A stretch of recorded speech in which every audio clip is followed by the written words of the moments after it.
Today, we will once again take a look at interesting footage that captures a moment: how Ukrainian FPV drones obliterated entire Russian forces in brutal frontline battle. Nowadays, Ukraine has produced approximately 200,000 FPV drones in January and February 2024, Hanna Avdiivka, Deputy Minister of Strategic Industries, said in an interview with Forbes Ukraine.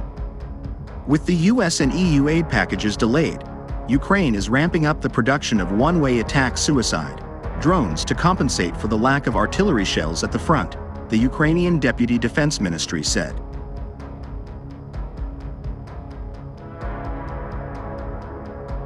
During his press conference on the 19th of December, Ukrainian President Volodymyr Zelensky said that Ukraine would manufacture 1 million drones in 2024, referring specifically to FPV drones. According to Avdiivka, Ukraine's production capabilities are set to reach 2 million drones of various types, including FPV, this year. Avdiivka also revealed that new types of FPV drones, such as wing drones and lightweight reconnaissance drones akin to the Mavic, are currently under development.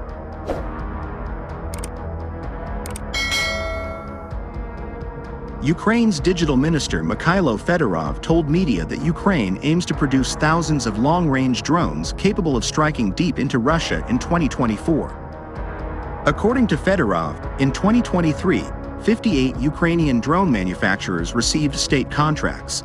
Overall, there are more than 200 Ukrainian companies operating in the UAV market, offering drones or related services and products.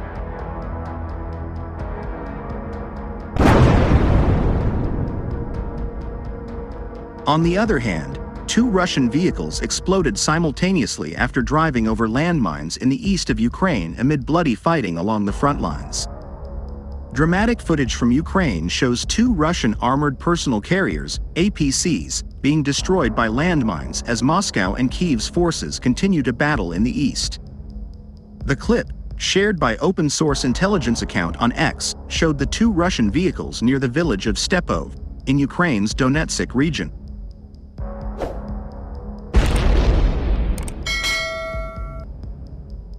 Stepov, a pair of advancing Russian BTR-80s simultaneously run into a pair of Ukrainian mines. The village is located near Avdiivka, a crucial town that Russia and Ukraine have been fighting over for months. Recently, Russian forces captured the area after launching their latest in a series of costly offensives there, while Dmytro Lihovy, spokesperson for Ukraine's Tavria Operational Strategic Group, said his forces had withdrawn from areas near Stepov.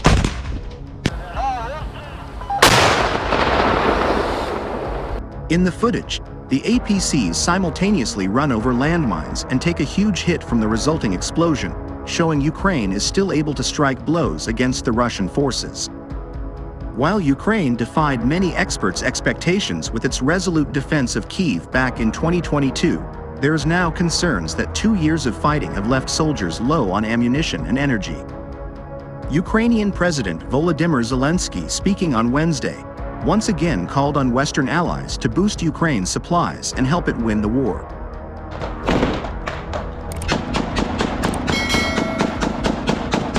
Zelensky added, "The interaction between us, between neighbors, between neighboring regions, between all partners, has become a factor that, along with the resilience of our people in Ukraine, does not allow Putin to prevail." In February, the EU passed over £40 billion in military aid after months of resistance from Hungarian Prime Minister Viktor Orban, who has expressed support for Russian President Vladimir Putin in the past.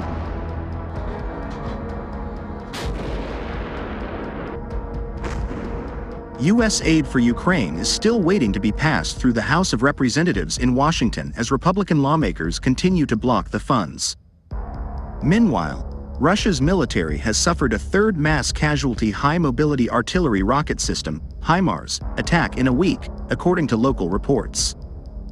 Russian and Ukrainian telegram channels reported Wednesday that Kyiv's military targeted a large group of Russian servicemen with US-supplied HIMARS during a military awards ceremony in the village of Yelenovka, in Ukraine's Donetsk region.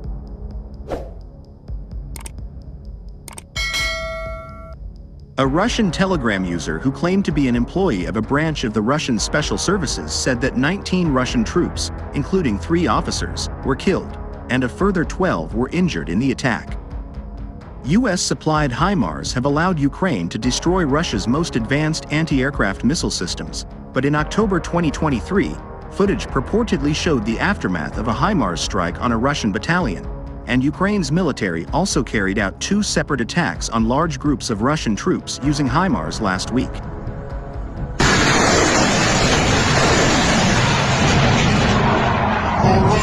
In the second attack, the Ukrainian OSINT project Deep State reported that Kyiv attacked a training ground located near the village of Podolkalnivka in occupied Kherson.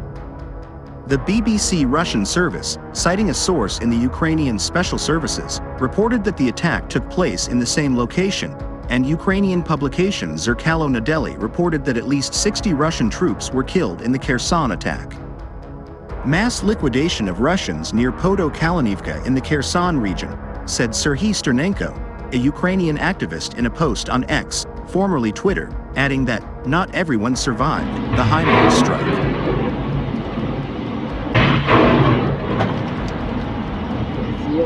Another Ukrainian HIMARS, GMLRS strike on Russians assembled on a training ground, this time in Kherson, wrote Jimmy Rushton, a Kyiv-based foreign policy and security analyst, and a significant number of casualties are clearly visible. Hours earlier, Serhiy Brachuk, a Ukrainian official in southern Ukraine, said Kyiv's forces attacked a training area for Russian troops close to the Donetsk city of Volnovakha with HIMARS.